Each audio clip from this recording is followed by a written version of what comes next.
What's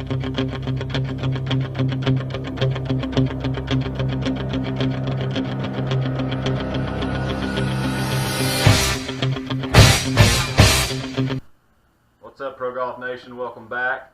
I got Smallwood in here with me again today. We're going to do some fun little testing reviews of the tour heads, if you will, the low spinners. I hate the word tour heads because, hey man, this may fit into a 27 handicapper better than others. But we're going to look at some low spinning models. Of course, stranger in hand, guys. Today we're going to take a look at the Taylormade M5. This is the adjustable head.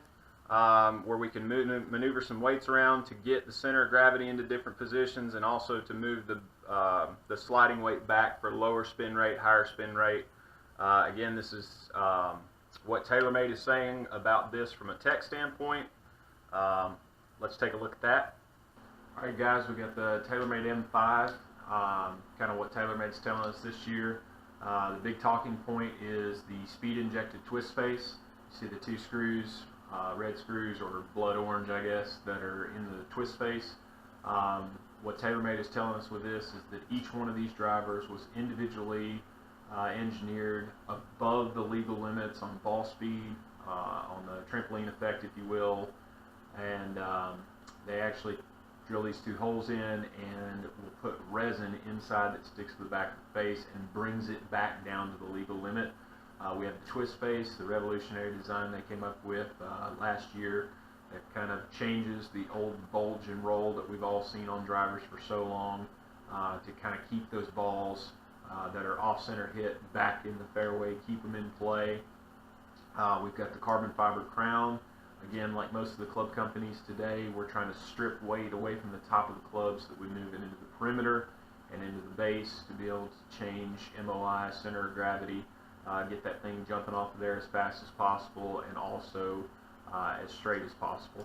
The big thing here on the bottom, we see the inverse T-track. We've got two 10-gram movable weights, one that's able to move across the back here for a fade or draw setting, depending on what your swing type is or what your ball preference is, but also the forward that allows us to control the spin rate coming off. Of course, all the way back we get that higher MOI, a little bit better, faster ball speeds off of off-center hits, a little more forgiveness, but we're also able to move that weight forward to be able to take some spin off for high spin players, or maybe somebody that's struggling with that. We see the Hammerhead 2.0 just like in the M6. Again, this is to increase MOI, increase ball speed on off-center hits. Again, like I said in previous videos, I think club companies don't think anybody can hit the center of the face anymore, but hey, I need all the help I can get. So we do have adjustable head in the M5 to be able to change loft and line. Alright, we'll be putting the Taylormade M5 up against the low spinner model, the TS3. Titleist came out with this last year, so this is the second year for the TS3, but it's been a really good head so far and been really popular, one of Titleist's most popular drivers. Let's see what they're saying about their tech. Alright, Titleist TS3 we're looking at today. A couple of talking points with Titleist. This is the fastest Titleist driver ever. We've got super thin titanium top crown, I'm sorry. One thing that's odd about this, or maybe not odd but different, is that Titleist is still keeping that titanium top, where it seems like so many other companies, Callaway, Cobra, Taylormade, are going to a carbon fiber, which is going to give that thuddier sound. Titleist has just gone with a super thin titanium top. Again, for the same thoughts, same ideas, is we're trying to strip weight from the top, be able to move it into the perimeter of the club, bottom of the club, to be able to change CG, get that ball shooting off there faster, and also to keep the MOI up, to get it going straighter. Thinnest titanium face that they've ever made, so again, faster ball speeds. Everybody's trying to get faster, create more ball speed, especially on the off-center hits. We've kept the SureFit CG tracker to be able to move that with a club fitter, and then the adjustable hosel to be able to change loft and lie.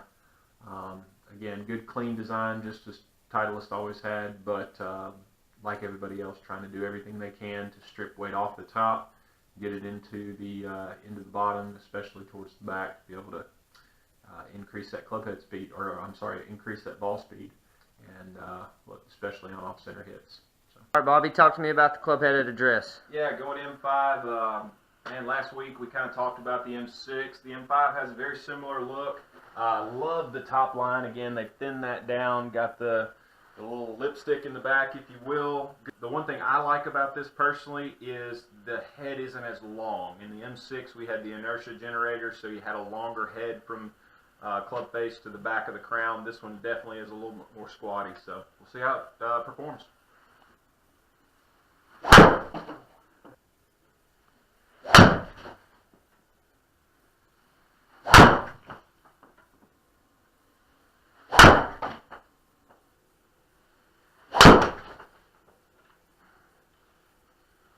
I should get after it every time. We're sitting here with the Hazardous 6.0, and we're about to take some ball flight here with Taylormade, so let's see what happens.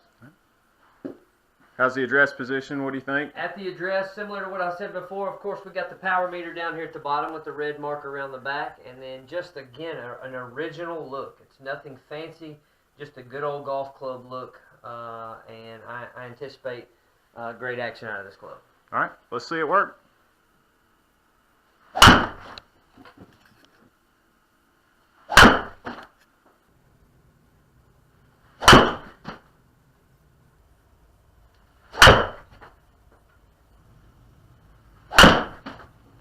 All right, Grant, how'd the Taylormade M5 feel to you? You know, for all you old schoolers out there that played adult men's softball, this is what this club feels like to me. It's when you get a hold of a softball and you have that feel of ball hitting bat. This is the same way with the M5. I feel like you feel a great connection when you get a hold of the ball. Even on a miss hit, you still feel like you have a little bit that you put in it. You know, whether it's whether it's high launch or low off the face or whatever it may be, it still feels like you hit it. So that had a great sound, great feel to me, and I enjoyed it. Leave it to an old ball coach to give us a softball analogy on a golf video. You don't get that everywhere, guys. Welcome to Pro Golf Nation. Let's take a look at the Titleist TS3. All right, guys, TS3 time.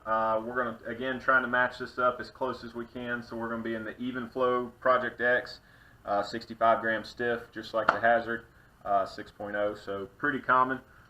Take a look at the TS3 Titleist. And you already know what I'm going to say, right? I've always been a Titleist guy. One thing I've always loved about Titleist is just, man, clean. Just, there's not any makeup, there's not any extra bells and whistles. It's just a good, clean, classic finish. And then one thing I've always liked, too, with Titleist is the way the face sits maybe slightly open for a guy who tends to draw the ball too much. I just love that it kind of doesn't, I don't feel that shut face with the Titleist. It always feels like it's slightly open. Good clean lines. I love the way that this shaft blends in with the white shaft into the black head. So let's see how she performs.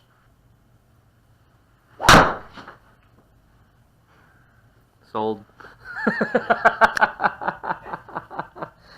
So for the last couple of weeks we've tested the Epic, the M6, and the M5 so far.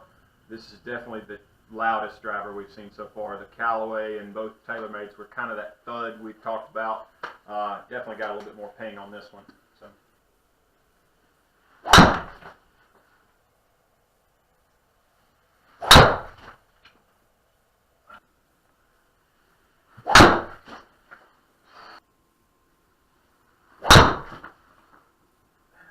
All right, sitting here with the Titleist TS3.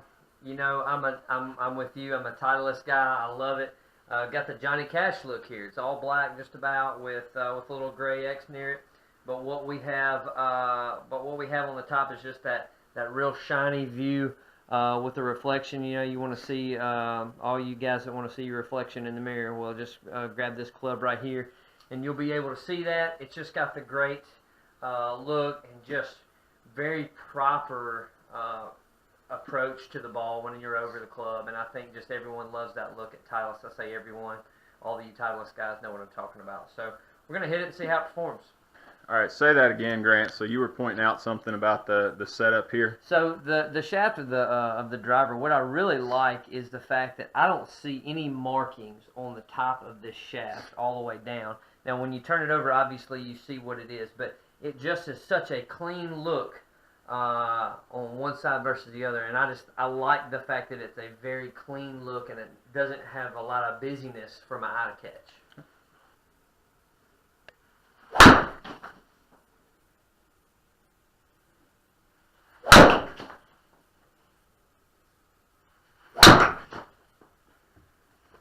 Frozen freaking road. Bomb balls.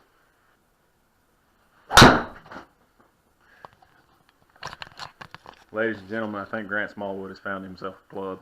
Sorry, Jessica. Well, Grant, considering we had a couple of bomb balls in there and some scorchers, what do you say about the Titleist post shot? This had great impact to the face. I don't know what it is versus some of the other clubs. I feel the ball imprint on the face or impress on the face. Maybe that's the right terminology, but just I have a lot of reaction. I feel a lot when the ball hits the face, and I feel like I know what it's going to respond to, whether it's a good shot or bad shot. I have a lot of feedback to it, and I mean, you talked about it before. Maybe it's because I love Titleist that I hit it so well, but I mean, it's just a great club. Sounds a little high pitched, more than I like, but the performance outweighs what the sound would be for me, and again, just high quality. All right, so my first shots on the Taylormade M5.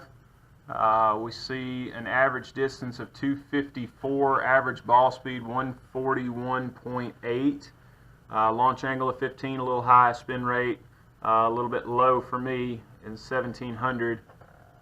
Grant, on the M5, we see a total carry distance of 230. We had one ball in there that was pretty rough contact. If we were to take that one out and refresh, we're up to 240, so that's fairly average. 136 on the ball speed, 13 on the launch, and 26. Launch conditions are actually pretty good. Ball speed's maybe a little low for what he's wanting. But then we look at the Titleists. For me, 265.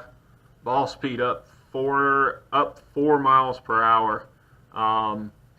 Launch angle at 15 still, spin rate at 2,000. We see the big jump in distance to 247.6, and shot number 3, gotta love those, 270 on the total distance. If we can keep that up, we'd be in great shape. Grant, obviously, he was crushing the Titleist there at the end. Again, I'm gonna drop the one bad swing he had. He caught it high off the face. Man, 264 on the average. Ball speed up 147, 9 miles an hour faster than the Taylormade. And here's the kicker, guys: 9 miles an hour faster with the same smash factor. So, say what you will, Titleist is faster for Grant Smallwood on that. We see the launch angles of 12.4 and the spin rate at 1900. Man, those are optimum numbers. Those are what we're looking for. And you see, as we go across it, we hit 271 for Grant, which for him is a big drive, and pretty much everything in the 260 range. So good numbers there. Again, like we've always said, we're human testing. Swings are going to be a little bit different. Grant might have touched on something there with psychology. We're Titleist guys. We've played Titleist. You got that feeling. So when you have that pear-shaped Titleist, maybe you feel a little bit more comfortable. You put a better swing on it. Because you're at home, you've got a Titleist, and they've always been really good about keeping their head shapes similar. So maybe there is a little bit of psychology, but definitely faster for us on both of those. So take that for what you will. I think the M5 is a great club, feels good, sounds good, but for us today, the TS3 was just a little bit faster. So. Grant, appreciate your help again.